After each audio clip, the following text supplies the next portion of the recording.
Hello guys, welcome back to my YouTube channel. আজকে বাড়িতে বসেই করলাম হেয়ার স্পা।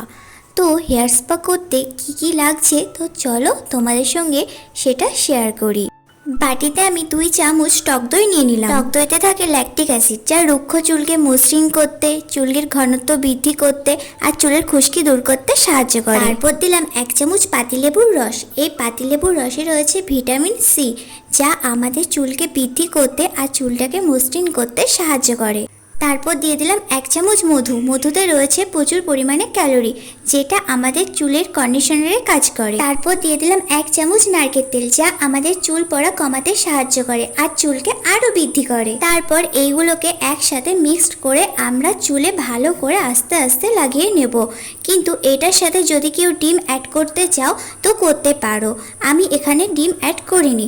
তো এটাকে আমি ভালো করে মিক্সড করে নিয়েছি। মিক্সড করে নেওয়ার পরে এইভাবে মাথার তালুতে আস্তে আস্তে লাগিয়ে নেব। শুধু মাথার তালুতে নয়, মাথার চুলের ডগায় এবং গোড়ায়ও ভালো করে এইভাবে আমরা লাগিয়ে নেব।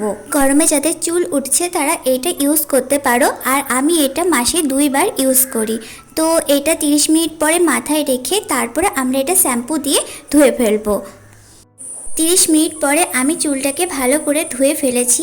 সেই দিন কিন্তু কন্ডিশনার একদম ইউজ করা যাবে না। তো দেখা হচ্ছে 5 মিনিট পর।